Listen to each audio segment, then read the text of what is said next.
യാക്കും സ്തുതിയായിരിക്കട്ടെ. പരിശുദ്ധ ദൈവമാതാവിൻ്റെ മധ്യസ്ഥതയാൽ ഞങ്ങൾക്ക് ലഭിച്ച അനുഗ്രഹത്തെ ഈ അൾത്താരയിൽ സാക്ഷ്യപ്പെടുത്തിക്കൊണ്ട് ദൈവതിരുനാമത്തെ മഹത്വപ്പെടുത്തുവാൻ ഞങ്ങളെ യോഗ്യരാക്കിയ പിതാവും പുത്രനും പരിശുദ്ധാത്മാവുമായ ത്രിയേക ദൈവമേ, അങ്ങയെ ഞങ്ങൾ സ്തുതിക്കുന്നു, ആരാധിക്കുന്നു, നന്ദി പറയുന്നു.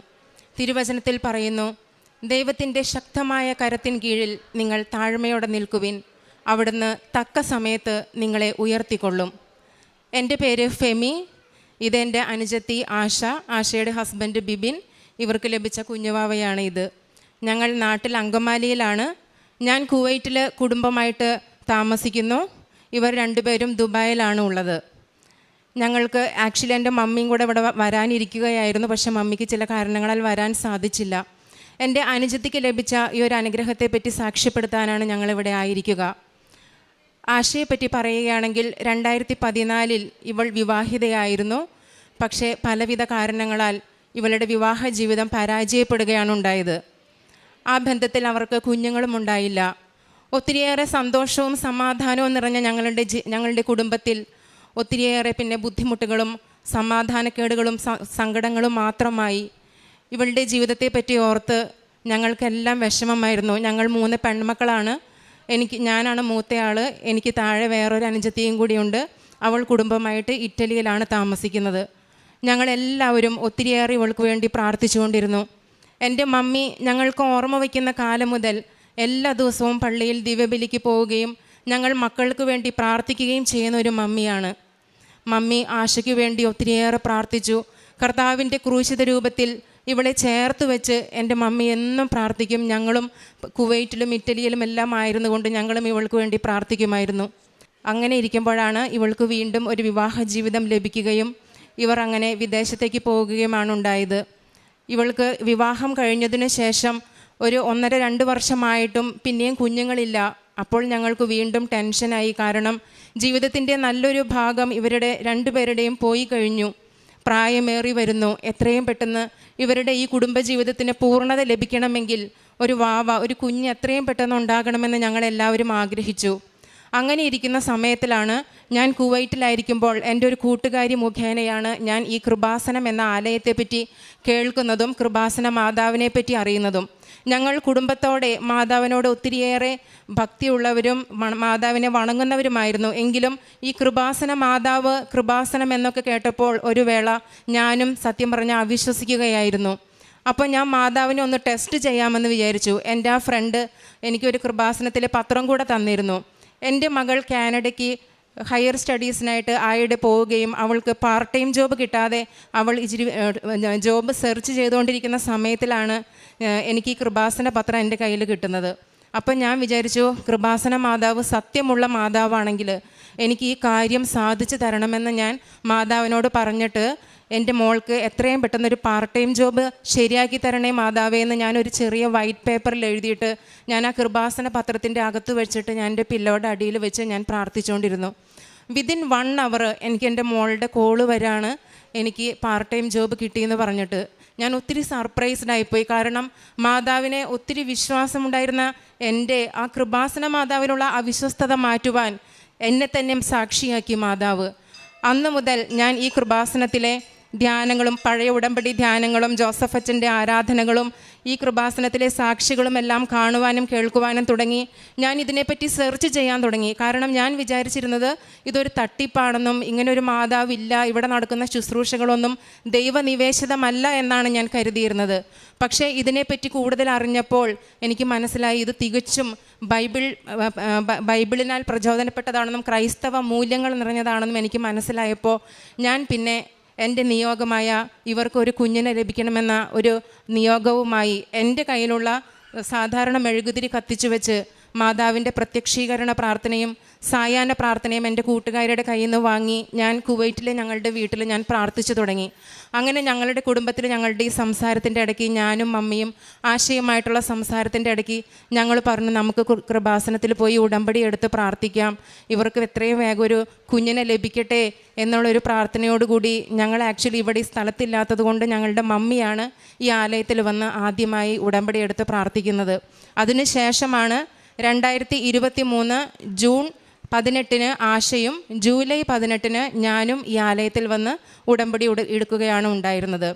ഉടമ്പടി എടുത്തതിന് ശേഷം ഞങ്ങൾ 3 പേരും 3 ഇടങ്ങളിലായിട്ട് ഞങ്ങൾ പ്രാർത്ഥിച്ചു കൊണ്ടിരുന്നു. വിശുദ്ധ തൈലം ഞങ്ങൾ ഉപയോഗിക്കുമായിരുന്നു, ആശയം ഉപയോഗിക്കുമായിരുന്നു. ഇവൾക്ക് വേണ്ടി ഞങ്ങളും ഞങ്ങളുടെ അടിവയറ്റിൽ കുരിശിട്ട് ഞങ്ങൾ വിശുദ്ധ തൈലം ഉപയോഗിക്കുമായിരുന്നു. അങ്ങനെ ഇരിക്കെ ഒരു ഡിസംബർ മാസത്തിൽ ഞാനിങ്ങനെ രാവിലെ മാതാവിൻ്റെ പ്രത്യക്ഷീകരണ പ്രാർത്ഥന ചൊല്ലിക്കൊണ്ടിരിക്കുന്ന സമയത്തിലാണ് എൻ്റെ കാതിൽ പെട്ടെന്ന് ഒരു സ്വരം പോലെ ഒരു ധ്വനി എനിക്ക് അനുഭവപ്പെടുകയാണ്. അത് ഇംഗ്ലീഷിലായിരുന്നു. 2 പ്രാവശ്യം അത് റിപ്പീറ്റ് ചെയ്തു. It's near by. ഒരു ഹസ്കി വോയിസിലാണ് എനിക്ക് ആ ഒരു സ്വരം അനുഭവപ്പെട്ടത്. ഞാൻ പെട്ടെന്ന് കണ്ണു തുറന്ന് ഞാൻ നോക്കിയപ്പോൾ ആരെയും കാണുന്നില്ല. അപ്പോൾ എനിക്ക് മനസ്സിലായി എന്തോ സംഭവിക്കാൻ പോകുകയാണല്ലോ എന്ന്. ഞാൻ ഈ ഒരു കാര്യം മമ്മിയോടും എൻ്റെ സിസ്റ്റേഴ്സിനോടൊക്കെ ഷെയർ ചെയ്തു. ഞങ്ങൾ പ്രാർത്ഥനയിൽ കണ്ടിന്യൂ ചെയ്തുകൊണ്ടിരുന്നു. അങ്ങനെ ഏപ്രിൽ മാസം 25-ാം തീയതി, ആ ഡേറ്റ് ഞാൻ ഒരിക്കലും മറക്കില്ല. കാരണം ഞാൻ അന്ന് എൻ്റെ അവധി ദിവസമായിരുന്നു. അന്ന് രാവിലെ മുതൽ ഞാൻ കൃപാസനത്തിലെ ഉടമ്പടി ധ്യാനങ്ങളും ഒത്തിരിയേറെ സാക്ഷ്യങ്ങളും കേട്ടുകൊണ്ട് ഞാൻ ഫുൾ ടൈം പ്രാർത്ഥനയിലായിരുന്നു അന്നത്തെ എൻ്റെ അവധി ദിവസം. ഏകദേശം 2 മണിയായപ്പോൾ പെട്ടെന്ന് എൻ്റെ കുവൈറ്റിലെ ഫ്ലാറ്റിൽ മാതാവിൻ്റെ സുഗന്ധാഭിഷേകം നിറഞ്ഞു. അത് ഇവിടെ ഞാൻ പലരും സാക്ഷ്യം പറയുന്നത് കേട്ടിട്ടുണ്ട്, മുല്ലപ്പൂവിൻ്റെ സുഗന്ധം എന്നൊക്കെ. എനിക്ക് പക്ഷേ മുല്ലപ്പൂവിൻ്റെ സുഗന്ധമല്ല ലഭിച്ചത്. ഒരു സ്വർഗീയ സുഗന്ധാഭിഷേകം. എൻ്റെ ജീവിതത്തിൽ ഞാൻ ഇതുവരെ അനുഭവിച്ചിട്ടില്ലാത്ത ഒരു സുഗന്ധാഭിഷേകത്താൽ ഞങ്ങളുടെ ഭവനം മൊത്തം നിറഞ്ഞു. നിങ്ങൾക്കറിയാലോ ഫ്ലാറ്റിലുള്ള ജീവിക്കുന്ന അവസ്ഥ. നമുക്ക് പുറത്തുനിന്നൊന്നും അങ്ങനെ അധികം സ്മെല്ലുകളൊന്നും വരില്ല. എങ്കിലും ഞങ്ങളുടെ വിൻഡോസൊക്കെ തുറന്ന് നോക്കി, ഞങ്ങളുടെ ഡോറൊക്കെ ഓപ്പൺ ചെയ്ത് നോക്കി, ഈ സ്മെല്ല് എവിടെ നിന്നാണ് വരുന്നതെന്നറിയാനായിട്ട് ഞാൻ സെർച്ച് ചെയ്തു. പക്ഷേ അവിടെ എങ്ങും ഒരു സ്മെല്ലുമില്ല. അപ്പോഴും ഞങ്ങളുടെ ഭവനത്തിൽ ഈ സുഗന്ധാഭിഷേകം നിറഞ്ഞു നിന്നു. അത് ഞാൻ ഇപ്പോഴും വിശ്വസിക്കുന്ന ഒരു സ്വർഗീയ അന്തരീക്ഷമായിരുന്നു ആ സമയത്ത് ഞങ്ങളുടെ ഭവനത്തിൽ. ശരിക്കും മാലാഖമാരും പരിശുദ്ധ അമ്മയും ഈശോയും കൂടി ഇറങ്ങി വന്നൊരു സമയമാണതെന്ന് ഞാനിപ്പോഴും വിശ്വസിക്കുകയാണ്. കാരണം പെട്ടെന്ന് എന്നോട് ആരോ പറയുന്ന പോലെ എനിക്ക് ഫീൽ ചെയ്യാണ്, നിൻ്റെ പാദരക്ഷകൾ അഴിച്ചു മാറ്റുക, നീ നിൽക്കുന്നിടം പരിശുദ്ധമാണെന്ന്. ഞാൻ പെട്ടെന്ന് ഞെട്ടിത്തെറിച്ചു. ഞാനപ്പോൾ വീട്ടിൽ ടൈലായതുകൊണ്ട് എനിക്ക് തണുപ്പടിക്കാൻ മേലാത്തതുകൊണ്ട് ഞാൻ ചെരുപ്പിട്ടാണ് നടക്കാറ്.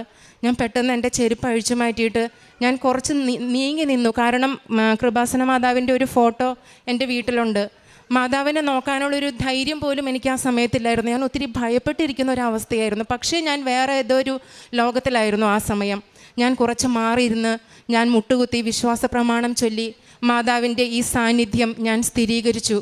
അങ്ങനെ ഏകദേശം 10-20 മിനിറ്റോളം ആ ഒരു സുഗന്ധാഭിഷേകം ഞങ്ങളുടെ ഭവനത്തിൽ നിറഞ്ഞു നിന്നു. അപ്പോൾ ഞാൻ മാത്രമേ വീട്ടിലുണ്ടായിരുന്നുള്ളൂ. വൈകിട്ട് എൻ്റെ ഹസ്ബൻഡ് ജോലി കഴിഞ്ഞ് വന്നപ്പോൾ ഞങ്ങൾ സന്ധ്യാപ്രാർത്ഥനയ്ക്ക് ശേഷം ഞാൻ ആരോടും പറഞ്ഞില്ലായിരുന്നു. അപ്പോൾ എൻ്റെ ഉള്ളിൽ നിന്ന് ആരോ പറയുന്ന പോലെ ഒരു പ്രചോദനം ലഭിച്ചതനുസരിച്ച് ഞാൻ എൻ്റെ ഹസ്ബൻഡിനോട് മാത്രം എനിക്കുണ്ടായ ഒരു അനുഭവം അന്ന് തന്നെ ഷെയർ ചെയ്തിരുന്നു. അതിനുശേഷം ഞാൻ ഹസ്ബൻഡിനോട് പറഞ്ഞു, മാതാവ് എന്തോ കാര്യം നമുക്ക് വേണ്ടി നടത്താൻ തീരുമാനിച്ചിട്ടുണ്ട്, അല്ലെങ്കിൽ ഇങ്ങനെ ഒരു അനുഭവം എനിക്ക് ഉണ്ടാവില്ല. അങ്ങനെ ഞാൻ ഹസ്ബൻഡിനോട് പറയുകയും വീണ്ടും ഞങ്ങൾ പ്രാർത്ഥനയിലാവുകയും ചെയ്തു. ഈ സംഭവത്തിന് ശേഷം ഒരു 2 ആഴ്ചയ്ക്ക് ശേഷമാണ് ഇവർ 2 പേരും വീണ്ടും വെക്കേഷന് ദുബായിൽ നിന്ന് നാട്ടിലേക്ക് വരികയും നാട്ടിൽ വെച്ച് അവർ ടെസ്റ്റ് ചെയ്തപ്പോൾ ഇവർ പ്രഗ്നൻസി ടെസ്റ്റ് പോസിറ്റീവായിരുന്നു. പരിശുദ്ധ അമ്മ മാതാവിൻ്റെ കയ്യൊപ്പ് വഴി ലഭിച്ച ഒരു പ്രഗ്നൻസി ആയിരുന്നത് കൊണ്ട് തന്നെ യാതൊരു കോംപ്ലിക്കേഷൻസും ഇല്ലാതെ ഇവളുടെ പ്രഗ്നൻസി പീരീഡ് കടന്നുപോയി. 2024 ഡിസംബർ 6-ാം തീയതി ആരോഗ്യമുള്ള ഒരു ആൺകുഞ്ഞിനെ നൽകി ദൈവം എൻ്റെ അനുജത്തെയും കുടുംബത്തെയും അനുഗ്രഹിച്ചു. ദൈവതിരുനാമത്തെ ഞാൻ വാഴ്ത്തുന്നു, മഹത്വപ്പെടുത്തുന്നു. ഞങ്ങൾ ഈ മകന് ഹാനിയേൽ എന്ന് പേര് നൽകി. ഹാനിയേൽ എന്ന വാക്കിൻ്റെ അർത്ഥം ഗ്രേസ് ഓഫ് ഗോഡ്. അവന് വിളിപ്പേര് ഹാനിയേൽ എന്നും മാമോദീസ പേര് തോമസ് എന്നും ഞങ്ങൾ പേരിട്ടു. ഇതാണ് ഞങ്ങൾക്ക് ലഭിച്ച ഏറ്റവും വലിയ നിയോഗം, ഞങ്ങൾക്ക് മാതാവ് തന്ന അനുഗ്രഹം. പിന്നെ എൻ്റെ പേഴ്സണൽ ലൈഫിലാണെങ്കിലും ഞാൻ ഒരിക്കൽ ഈ ഉടമ്പടി എടുത്തതിന് ശേഷം കുവൈറ്റിലായിരിക്കുമ്പോൾ തന്നെ 2-3 മാസത്തിന് ശേഷം എനിക്ക് നോർമലായിട്ടൊരു പീരിയഡ്സ് വരികയും പിന്നെ ആ പീരിയഡ്സ് ഇറഗുലറായി, നോൺ സ്റ്റോപ്പായി. ഏകദേശം 10-12 ദിവസത്തോളം എനിക്ക് കണ്ടിന്യൂവസ് ബ്ലീഡിങ് ആയി, ഹെവി ബ്ലീഡിങ് ആയി. എനിക്ക് ആക്ച്വലി ഒത്തിരി മൾട്ടിപ്പിൾ ഇഷ്യൂസ് ഉള്ളതാണ്, മെഡിക്കൽ ഇഷ്യൂസ് ഉണ്ട്. എങ്കിലും ഞാൻ അതൊന്നും മാതാവിനോട് ഇതുവരേക്കും ഒരു നിയോഗത്തിലും ഞാൻ പറഞ്ഞിട്ടില്ല. പക്ഷേ എനിക്ക് അയൺ ഡെഫിഷ്യൻസി അനീമിക് ആയതുകൊണ്ട് എൻ്റെ HB ഒത്തിരി ഡ്രോപ്പായി 7.4 വരെ എത്തി. ഈ ബ്ലീഡിങ് കാരണം ഓൾറെഡി എനിക്ക് അയൺ ഡെഫിഷ്യൻസി അനീമിയ ഉള്ളതാണ്. അപ്പോൾ ഞാൻ ഹോസ്പിറ്റലിൽ പോയി ഡോക്ടറെ കണ്ട് ഡോക്ടർ മെഡിസിൻ എല്ലാം തന്നു. ആ സെയിം ഡേ ഡോക്ടറിൻ്റെ അടുത്ത് പോയി വന്നിട്ട് മെഡിസിൻ എടുക്കുന്നതിന് മുൻപ് തന്നെ ഞാൻ മാതാവിൻ്റെ അടുത്ത് ആദ്യമായിട്ട് എൻ്റെ കാര്യം പറഞ്ഞ് ഞാൻ കരഞ്ഞ് പ്രാർത്ഥിച്ചു. മാതാവേ, എനിക്ക് താങ്ങാവുന്നതിലപ്പുറമാണ് ഈ ബ്ലീഡിങ്, എനിക്കിത് സാധിക്കുന്നില്ല, ഞാൻ ക്ഷീണിച്ചു പോകുന്നു. ഞാൻ അങ്ങനെ പ്രാർത്ഥിച്ചിട്ട് മാതാവിൻ്റെ വിശുദ്ധ തൈലം എൻ്റെ നെറ്റിയിലും എൻ്റെ അടിവയറ്റിലും ഞാൻ പുരട്ടി. ഞാൻ കുറച്ച് നേരം റെസ്റ്റ് എടുക്കാമെന്ന് വിചാരിച്ച് ഞാൻ ബെഡേ കിടന്നു. ഞാൻ ശരിക്കും പറഞ്ഞാൽ ഡീപ്പ് സ്ലീപ്പിലല്ല ഞാൻ പോയത്. ഞാൻ ഒന്ന് മയങ്ങിപ്പോകുന്ന സമയം പെട്ടെന്ന് തന്നെ ഈ മാതാവ്, നമ്മുടെ ഇവിടെ അൾത്താരയിലുള്ള ഈ കൃപാസന മാതാവ്, ഗ്രേ കളറിലുള്ള മാതാവിൻ്റെ പകുതിയോളം വരുന്ന ഒരു മാതാവ് ഇങ്ങനെ മുകളിൽ നിന്ന് ഒരു ഫോട്ടോയുടെ രൂപത്തിൽ പറന്ന് എൻ്റെ അടുത്തേക്ക് വരികയാണ്. അപ്പോൾ ഞാൻ ഡീപ്പ് സ്ലീപ്പിൽ പോയിട്ടല്ലാത്തത് കൊണ്ട് ഞാൻ പറയുന്നുണ്ട്, മാതാവേ മാതാവേ എന്ന് ഞാൻ ഉള്ളിൽ പറയുന്നുണ്ട്. ഞാനപ്പോൾ ലെഫ്റ്റ് സൈഡിലേക്ക് ചെരിഞ്ഞ് കിടക്കുകയായിരുന്നു. അപ്പോൾ എൻ്റെ റൈറ്റ് ഹാൻഡാണ് ഇങ്ങനെ ഞാൻ കിടന്നുകൊണ്ടിരുന്നത്. അപ്പോൾ മാതാവിൻ്റെ ഈ ഫോട്ടോ ഇങ്ങനെ പറന്ന് വന്ന് എന്നെ മാതാവ് തലോടിയത് ശരിക്കും ആ ഒരു കരസ്പർശം ഞാൻ ശരിക്കും അനുഭവിച്ചിട്ട് എന്നെ ആരോ തൊടുന്നത് പോലെ തോന്നിയിട്ട് ഞാൻ പെട്ടെന്ന് ഞെട്ടി എണീറ്റപ്പോഴും അമ്മേ മാതാവേ എന്ന് ഞാൻ ഉറക്കനെ ഞാൻ കരഞ്ഞു. ഞാൻ എന്നിട്ട് ഞങ്ങളുടെ വീട് മൊത്തം സെർച്ച് ചെയ്തപ്പോൾ മാതാവിനെ ഒന്നും ഞാൻ കണ്ടില്ല. അപ്പോഴും ഞാൻ ഭയമായിട്ട് ഞാൻ ഭയങ്കരമായിട്ട് അമ്പരന്ന് പോയി. അപ്പോഴും ഞാൻ മാതാവിൻ്റെ പ്രത്യക്ഷീകരണ പ്രാർത്ഥന ചൊല്ലി ഞാൻ പ്രാർത്ഥിച്ചുകൊണ്ടിരുന്നു. അന്ന് വൈകുന്നേരം മുതൽ എൻ്റെ സിവിയറായിരുന്ന ബ്ലീഡിങ് സഡൻ സ്റ്റോപ്പ് ആവുകയാണ് ഉണ്ടായത്. അതിനുശേഷം ഇന്ന് വരെ എനിക്കൊരു അബ്നോർമൽ ബ്ലീഡിങ് ഉണ്ടായിട്ടേ ഇല്ല എൻ്റെ ജീവിതത്തിൽ. ദൈവനാമത്തെ ഞാൻ മഹത്വപ്പെടുത്തുന്നു. പിന്നെ ഞങ്ങൾക്ക് ഒത്തിരിയേറെ ചെറുതും വലുതുമായ മറ്റനേകം ഉടമ്പടി വസ്തുക്കൾ ഉപയോഗിക്കുക വഴി ഞങ്ങൾക്ക് അനുഗ്രഹങ്ങൾ കിട്ടിയിട്ടുണ്ട്. അതെല്ലാം സാക്ഷ്യപ്പെടുത്തുകയാണെങ്കിൽ ഈ ഒരു ദിവസം ഇന്ന് പോരാ നമുക്ക്. അപ്പോൾ ഇതെല്ലാം ഞാൻ ഈ അൾത്താരയിൽ സാക്ഷ്യപ്പെടുത്തുകയാണ്. പിന്നെ പ്രേക്ഷിത പ്രവർത്തനങ്ങളായിട്ട് ആക്ച്വലി എൻ്റെ മക്കൾക്ക് ഇപ്പോഴും കുവൈറ്റിലെ വിസയുണ്ട്. അപ്പോൾ എവരി 3-4 മന്ത്സിൽ അവർ വിസ റിന്യൂവലിനായിട്ട് കുവൈറ്റിലേക്ക് വരുമ്പോൾ മമ്മി ഇവിടുന്ന് കൃപാസനത്തിൻ്റെ പത്രം 1-2 കെട്ട് മേടിച്ച് മക്കളുടെ കയ്യിൽ കൊടുത്തു വിടും. ഞാനത് കുവൈറ്റിൽ എൻ്റെ ഫ്രണ്ട്സിനും എൻ്റെ വർക്ക് പ്ലേസിലും ഞങ്ങളുടെ പള്ളിയിലുമെല്ലാം ഞാൻ വിതരണം ചെയ്യും. അതുപോലെ ഇവിടുത്തെ ഉടമ്പടി ധ്യാനങ്ങൾ, അതുപോലെ സാക്ഷ്യങ്ങൾ, ഇതെല്ലാം ഞാൻ ഷെയർ ചെയ്യാറുണ്ട്, സ്റ്റാറ്റസ് ഇടാറുണ്ട്. കാരുണ്യ പ്രവർത്തനങ്ങളായിട്ട് ഞങ്ങൾക്ക് അവിടെ കുവൈറ്റിൽ ഇവിടുത്തെ പോലെ ഇങ്ങനെ പൊതിച്ചോറ് അങ്ങനെയൊന്നും കൊടുക്കാൻ ഞങ്ങൾക്ക് അലോഡല്ല. അപ്പം ഞങ്ങൾ കൂടുതലും സാമ്പത്തിക സഹായമാണ് ഞങ്ങൾ ചെയ്യുന്നത്. അഗതി മന്ദിരങ്ങളിലും അതുപോലെ ചികിത്സാ സഹായങ്ങൾ ആവശ്യമുള്ളവർക്കെല്ലാം സാമ്പത്തികമായിട്ടുള്ള സഹായങ്ങളാണ് ഞങ്ങൾ ചെയ്യുന്നത്. പിന്നെ ആത്മീയമായിട്ടാണെങ്കിൽ എനിക്ക് ഒത്തിരി വചനം വായിക്കാനുള്ള കൃപ കിട്ടി. ഈ ഉടമ്പടി എടുത്തതിന് ശേഷം വചനം ഞാൻ ഒത്തിരി വായിക്കും. അങ്ങനെ ഞാൻ വചനം വായിച്ച് ഒരു ദിവസം എനിക്കൊരു മനസ്സിലൊരു പ്രചോദനം ലഭിച്ചു, എന്തുകൊണ്ട് വചനം എഴുതിക്കൂടാന്ന്. അങ്ങനെ എനിക്ക് കിട്ടിയൊരു പ്രചോദനം അനുസരിച്ച് പുതിയ നിയമം മുഴുവനായും, വിശുദ്ധ മത്തായിയുടെ സുവിശേഷം മുതൽ വെളിപാട് വരെ പുതിയ നിയമം മുഴുവനായും എൻ്റെ കൈകൊണ്ട് ഞാൻ തീർത്തു. പക്ഷേ എനിക്ക് ആഗ്രഹമുണ്ടായിരുന്നു ഇന്നിവിടെ സാക്ഷ്യം പറയുമ്പോൾ അത് കൊണ്ടുവരണമെന്ന്. പക്ഷെ അത് ഞാൻ ബൈൻഡിങ്ങിന് കൊടുത്തിട്ട് എനിക്കത് കിട്ടിയിട്ടില്ല. നാളെ കഴിഞ്ഞോ എൻ്റെ അത് കൈവശം എത്തുള്ളൂ. അപ്പോൾ അതെനിക്കൊരു വലിയ കൃപയായി. ദൈവത്തിൻ്റെ തിരുവചനം എഴുതുവാൻ എനിക്ക് ഭാഗ്യം ലഭിച്ചു. വചനത്തിൽ പറയുന്നു, ആകാശവും ഭൂമിയും കടന്നു പോകും, എൻ്റെ വചനം എന്നും നിലനിൽക്കും. ഞാനെല്ലാം കടന്നു പോകും, നമ്മൾ മനുഷ്യരാണ്. ഇന്നല്ലെങ്കിൽ നാളെ ഈ ഭൂമിയിൽ നിന്ന് കടന്നു പോകുമ്പോൾ ഞാൻ എഴുതിയ കർത്താവിൻ്റെ വചനങ്ങൾ എന്നും നിലനിൽക്കണം എന്നൊരു ആഗ്രഹമാണ് ഈ വചനം എഴുതുമ്പോൾ എനിക്കുണ്ടായത്. പിന്നെ മറ്റുള്ളവർക്ക് വേണ്ടി പ്രാർത്ഥിക്കുവാനായിട്ടുള്ള ഒരു കൃപ. ഒത്തിരി സമയം ഞാൻ ആദ്യമൊന്നും മറ്റുള്ളവർക്ക് വേണ്ടി പ്രാർത്ഥിക്കത്തേ ഇല്ലായിരുന്നു. പക്ഷേ ഈ ഉടമ്പടിക്ക് ശേഷം മറ്റുള്ളവർക്ക് വേണ്ടി പ്രാർത്ഥിക്കുവാനായിട്ട് എനിക്ക് ഒത്തിരി സാധിക്കുന്നുണ്ട്. ദൈവം തന്ന എല്ലാ അനുഗ്രഹങ്ങളെയും ഞാൻ ഈ അൾത്താരയിൽ നിന്ന് സാക്ഷ്യപ്പെടുത്തുകയാണ്. പരിശുദ്ധ അമ്മ മാതാവിൻ്റെ കരം പിടിച്ചുകൊണ്ട് നിത്യത ലക്ഷ്യമാക്കിയുള്ള ഞങ്ങളുടെ ജീവിതയാത്രയിൽ പരിശുദ്ധാത്മ അഭിഷേകത്താൽ ഞങ്ങളെ എല്ലാവരെയും നിറയ്ക്കണമെന്ന പ്രാർത്ഥനയോടെ ഈശോമിശിഹായ്ക്കും സ്തുതിയായിരിക്കട്ടെ. Ave Maria. ഈശോയ്ക്കും അമ്മ മാതാവിനും 1000 നന്ദി. ചേച്ചി പറഞ്ഞതുപോലെ ഞാനും ഈ ആദ്യമായി കൃപാസനത്തെ പറ്റി കേട്ടപ്പോൾ എനിക്ക് അത്ര കൺവിൻസിംഗ് ആയിട്ട് തോന്നിയിരുന്നില്ല. പക്ഷേ കൂടുതൽ കൃപാസനത്തെ പറ്റി അറിയുകയും അതിനുശേഷം തുടർച്ചയായി 2 വർഷത്തോളം ഒരു ധ്യാനം പോലും മുടങ്ങാതെ ജോസഫ് അച്ഛൻ്റെ എല്ലാ ധ്യാനങ്ങളും കേൾക്കുകയും ചെയ്തത് വഴി ഇത് തീർത്തും ദൈവത്തിൻ്റെ പ്രചോദനത്താൽ സ്റ്റാർട്ടായിരിക്കുന്ന ഒരു ഉടമ്പടി പ്രക്രിയയാണെന്നും നമ്മളെ നിത്യതയിലേക്ക് എത്തിക്കുന്ന ഒരു വലിയ ചൈതന്യമാണ് ഇതിലുള്ളതെന്നും എനിക്കറിയാൻ സാധിച്ചു. അതുകൊണ്ട് എനിക്ക് ഭൗതികമായി കിട്ടിയ ദാനമാണ് കുഞ്ഞെങ്കിലും ആത്മീയമായി എനിക്ക് കിട്ടിയ വലിയൊരു വരദാനമാണ് ദൈവത്തിൻ്റെ സമയത്തിന് വേണ്ടിയിട്ട് വെയിറ്റ് ചെയ്യുക. അതിനെനിക്ക് സാധിച്ചു. അതിന് ദൈവത്തിനും മാതാവിനും ഒരുപാട് നന്ദി. ജെറമിയ 23:23 കർത്താവ് ചോദിക്കുന്നു, സമീപസ്ഥനായിരിക്കുമ്പോൾ മാത്രമാണോ ഞാൻ നിങ്ങൾക്ക് ദൈവം? വിദൂരത്തിലായിരിക്കുമ്പോഴും ഞാൻ ദൈവമല്ലേ? ഫെമി ജോൺസൺ എന്ന ഈ സഹോദരിയും സഹോദരിയുടെ അനുജത്തിയും ജീവിത പങ്കാളിയും കുഞ്ഞും ഈ അൾത്താരയിൽ വലിയ സന്തോഷത്തോടു കൂടി സഹോദരിയുടെ അനുജത്തിയുടെ കുടുംബത്തിന് ഒരു കുഞ്ഞിനെ ലഭിച്ചതിൻ്റെ സാക്ഷ്യം പങ്കുവയ്ക്കുകയാണ്. ജീവിതം കടന്നുപോയ ക്ലേശകാലത്തെക്കുറിച്ച്, വിവാഹത്തിൽ കുറച്ചുനാൾ കഴിഞ്ഞിട്ടും പ്രായം അല്പമേറിയിട്ടും കുഞ്ഞില്ലാത്തതിൻ്റെ വലിയ സങ്കടത്തെക്കുറിച്ച് സഹോദരി വാക്കുകളിലൂടെ സൂചിപ്പിച്ചു. അങ്ങനെയാണ് കൃപാസനം എന്ന ആലയത്തെക്കുറിച്ച് കേൾക്കുക, ഉടമ്പടിയെക്കുറിച്ച് കേൾക്കുക. രണ്ടുപേരും ഒരുപോലെ പറഞ്ഞു. ആദ്യം അത്ര കൺവിൻസിങ് അല്ലായിരുന്നു. ആദ്യം മനസ്സിൽ ഇതൊക്കെ ഉള്ളതാണോ എന്ന സംശയങ്ങളായിരുന്നു. എങ്കിലും പതിയെ പതിയെ കൃപാസനത്തിൻ്റെ ആത്മീയതയിലേക്ക്, എന്താണ് ഉടമ്പടി എന്ന ജീവിതമാർഗത്തിലേക്ക് രണ്ടുപേരും നടന്നെടുക്കുകയായിരുന്നു. ഉടമ്പടിയിലേക്ക് വരുമ്പോൾ ഉണ്ടാവുന്ന ഒരു സ്വാഭാവിക പ്രശ്നമാണ് ഉടമ്പടി എടുത്താലുടനെ എന്തെങ്കിലും സംഭവിക്കണം എന്നുള്ളത്. അത് നമ്മളിലേറെ പേരും കടന്നു പോകുന്നൊരു വിഷയമാണ്.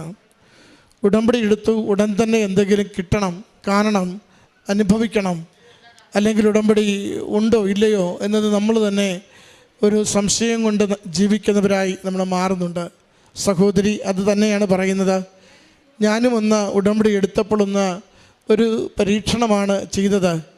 ഉടമ്പടി സത്യമാണെങ്കിൽ എനിക്കൊരടയാളം തരണം, എൻ്റെ കുടുംബത്തിനൊരടയാളം തരണം.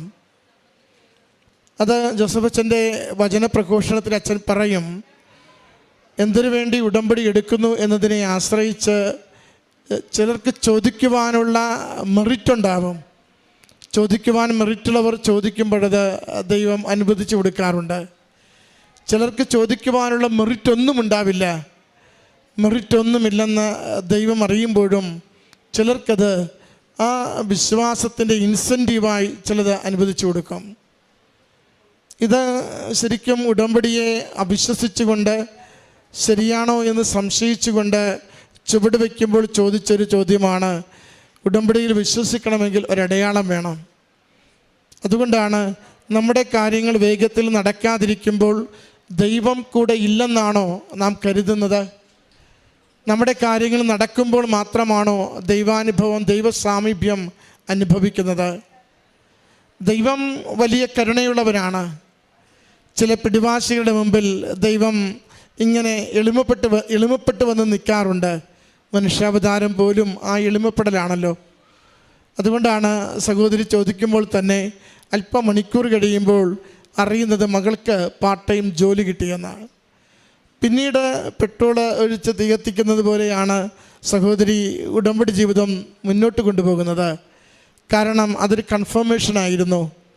എൻ്റെ അമ്മയോട് ചോദിച്ചാൽ അമ്മ അതിനിടപെടുമെന്ന് ഒരു സംശയത്തിൻ്റെ പുറത്ത് ചോദിച്ചുവെങ്കിലും, അവിശ്വാസത്തിൽ ചോദിച്ചുവെങ്കിലും, ആ അവിശ്വാസത്തെ പോലും പരിഗണിക്കാതെ ദൈവം അനുവദിച്ചതുകൊണ്ട് പിന്നീട് ഏറ്റവും ഗൗരവമുള്ള വിഷയത്തെ കൊടുക്കുകയാണ്. അതെൻ്റെ അനുജത്തിക്കൊരു കുഞ്ഞിനെ വേണം. അത് പിന്നീട് അതിൻ്റെ ആ പ്ലാറ്റ്ഫോം മുഴുവൻ മാറുന്നുണ്ട്. നാട്ടിൽ അമ്മ ഉടമ്പടി എടുത്ത് പ്രാർത്ഥിക്കുന്നു, സഹോദരിമാർ രണ്ടുപേരും ഉടമ്പടി എടുത്ത് പ്രാർത്ഥിക്കുന്നു. കാരണം അവർക്ക് ഉറപ്പായി 2-3 പേർ ഒരുമിച്ചൊരു കാര്യം ചോദിച്ചു കൊണ്ടിരിക്കുമ്പോൾ ദൈവസന്നിധിയിൽ നിന്ന് അനുവദിച്ച് കിട്ടുവാൻ എളുപ്പമുണ്ട്, സാധ്യതയുണ്ട്. ഒരു കുടുംബം മുഴുവനും, പല ദേശങ്ങളിൽ വസിക്കുന്ന കുടുംബത്തിലെ വ്യക്തികൾ മുഴുവനും ഉടമ്പടി ജീവിതത്തിലേക്ക് വേഗത്തിൽ വന്നു ചേരുകയാണ്. എന്നിട്ട് ഉടമ്പടി കൃത്യമാണോ, നമ്മളതിൽ വിശ്വസ്തത പുലർത്തുന്നുണ്ടോ എങ്കിൽ നമുക്ക് കൃത്യമായ കമ്മ്യൂണിക്കേഷൻസ് ആൻഡ് പ്രസൻസ് അത് നടന്നുകൊണ്ടിരിക്കും. അതാണ് ആദ്യം സഹോദരി ഒരു സ്വരം കേൾക്കുന്നു, ഇറ്റ് ഈസ് നിയർ ബൈ. പാതി ഉറക്കത്തിലെന്നതുപോലെ കേൾക്കുന്നതാണ്, എന്തോ അടുത്തെത്തിയിട്ടുണ്ട്, എന്താണെന്ന് മനസ്സിലാവുന്നില്ല. മറ്റൊന്ന് ഒരു കാഴ്ചയാണ്, അമ്മ മാതാവ് സഞ്ചരിച്ചു വരുന്നു. അമ്മ മാതാവ് സഞ്ചരിച്ച് അടുത്തെത്തുന്നൊരു കാഴ്ച. ഈ രണ്ട് അനുഭവങ്ങളും ഉടമ്പടിയുടെ ജീവിതത്തോട് ദൈവം ചേർന്ന് നിന്ന് പ്രവർത്തിക്കുവാൻ ആരംഭിച്ചിട്ടുണ്ട് എന്നതിൻ്റെ അടയാളമാണ്. അതാണ് പിന്നീട് സഹോദരി പറയുന്നത്, എന്താ സംഭവിക്കുന്നത്, എന്താണിപ്പോൾ സംഭവിക്കുവാൻ പോകുന്നത് എന്നൊന്നും എനിക്കറിയില്ലായിരുന്നു. എൻ്റെ ഭർത്താവിനോട് ഞാനത് സൂചിപ്പിച്ചിരുന്നു, അപ്പോഴും ഇതെന്താ കാര്യമെന്നറിയില്ല. എന്നാൽ 2-3 ആഴ്ച കഴിഞ്ഞ് അനുജത്തി പരിശോധിക്കുമ്പോൾ തിരിച്ചറിയുന്നുണ്ട്, ഉദരത്തിൽ അമ്മ മാതാവ് ഒരു കുഞ്ഞിനെ ഉരുവാക്കിയെന്ന്. അമ്മയുടെ സന്ദേശത്തിന് കൃത്യമായ അർത്ഥവും വ്യക്തമായ ലക്ഷ്യവും ഉണ്ടായിരിക്കും. അതുകൊണ്ട് ഉടമ്പടിയിലായിരിക്കുന്നവർക്ക് ചില സന്ദേശങ്ങൾ കിട്ടുകയോ ചില ദൈവവചനം കിട്ടുകയോ ചില വ്യക്തികളിലൂടെ ചില സംസാരം ലഭിക്കുകയൊക്കെ ചെയ്യുമ്പോൾ നമ്മളൊന്ന് ശ്രദ്ധിക്കണം, ഇതെന്തെങ്കിലും നമ്മുടെ നിയോഗങ്ങളോടും ജീവിതത്തോടും ചേർന്ന് ദൈവികമായി ഇടപെടലിലൂടെ വരുന്ന സംസാരമാണെന്ന്. അതിൻ്റെ സന്തോഷമാണ് ആരോഗ്യത്തോടെ ഈ കരങ്ങളിലിരിക്കുന്ന കുഞ്ഞ്. മറ്റൊന്ന് സഹോദരിയുടെ തന്നെ സാക്ഷ്യം പറഞ്ഞു, ഹെവി ബ്ലീഡിങ്, കണ്ടിന്യൂസ് ബ്ലീഡിങ്, അനീമിക്കായിട്ട് വല്ലാതെ ക്ലേശത്തിലൂടെ പോയിക്കൊണ്ടിരുന്നതാണ് സഹോദരിയുടെ ജീവിതം. അതും അമ്മയുടെ കരങ്ങളിൽ കൊടുത്ത് പ്രാർത്ഥിക്കുമ്പോൾ സഡനായി നിൽക്കുന്നു. ഇന്ന് വരെ പിന്നീട് പ്രശ്നമൊന്നുമില്ലാതെ ആരോഗ്യത്തോടെ ജീവിതം തുടരുവാൻ അമ്മ മാതാവ് സഹായിക്കുന്നുവെന്ന്. പ്രിയമുള്ളവരെ, ഉടമ്പടിയുടെ ഏറ്റവും പ്രധാനപ്പെട്ട സ്പർശിക്കുന്ന വാചകം ഉടനടി പരിഹാരം എന്ന് തന്നെയാണ്. ഉടമ്പടി എടുത്തോ, ഉടനടി പരിഹാരത്തിലുള്ള വഴികൾ അമ്മ മാതാവ് തുറന്നിരിക്കും, നമ്മൾ ഉടമ്പടി പ്രകാരം ജീവിക്കുമെങ്കിൽ. ഈ കുടുംബത്തിന് ലഭിച്ച ഈ അനുഗ്രഹങ്ങൾക്ക് അമ്മ മാതാവിനും തിരുക്കുമാരനും നന്ദി പറഞ്ഞുകൊണ്ട് കരങ്ങളടിച്ച് ഈ സാക്ഷ്യം സമർപ്പിക്കും.